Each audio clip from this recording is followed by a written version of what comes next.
Olá, graça e paz. Dando continuidade aos nossos pequenos textos, grandes verdades, o livro de Atos, no capítulo 2, os versos de 42 a 47, nos relata a história da igreja primitiva. Era uma igreja no início, uma comunidade que aumentou muito. Antes, no verso 41, diz assim: os que acreditaram nas palavras de Pedro, no sermão do dia de Pentecostes, foram batizados, e naquele dia houve um acréscimo de cerca de 3.000 pessoas.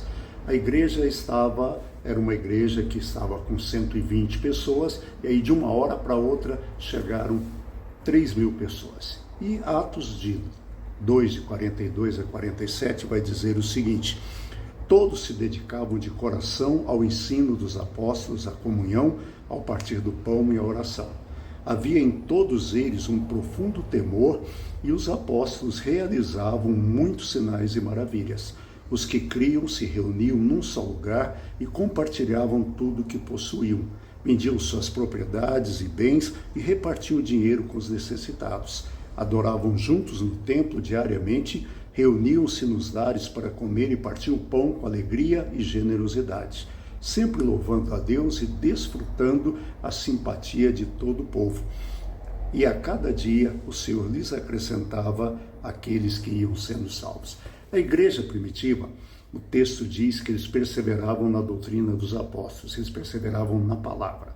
A palavra é a base de tudo. E conhecereis a verdade vos libertará. A verdade é Jesus. Mas o livro que fala da verdade é a Bíblia. Por isso, ela é tão importante. Lâmpada para os meus pés é a tua palavra e luz para os meus caminhos. É o Salmo 119, 105. Por isso, a palavra é tão importante. E essa igreja, uma comunidade nova, uma comunidade crescente, ela perseverava na palavra. Mas não era só a palavra. Eles perseveravam na palavra e na comunhão. Esse estar juntos é algo que mantém a igreja. Muitas vezes nós achamos que a igreja vai ser mantida por um louvor abençoado, por uma palavra poderosa. Tudo isso é bom, tudo isso é importante, mas o mais importante é a comunhão, é gente cuidando e amando gente.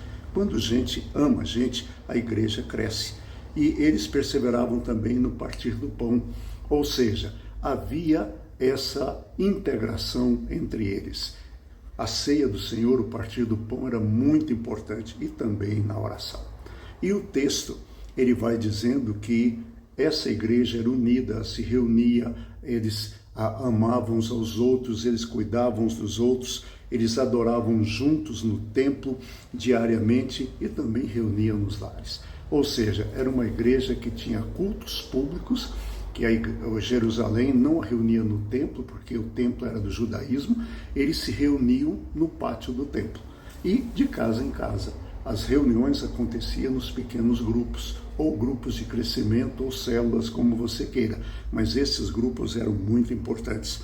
E o texto termina dizendo o seguinte: e a cada dia o Senhor acrescentava aqueles que iam sendo salvos.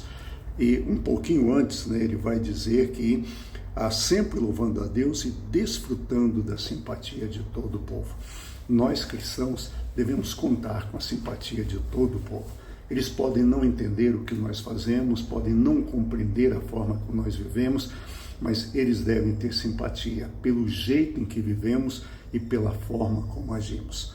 Que Deus nos abençoe e que nós sejamos como a igreja do primeiro século, perseverantes na palavra, na comunhão, no partir do pão e nas orações. Que Deus te abençoe. Amanhã, Renato estará com vocês. Eu volto na sexta-feira, se Deus quiser. Até lá, um abraço, fique em paz.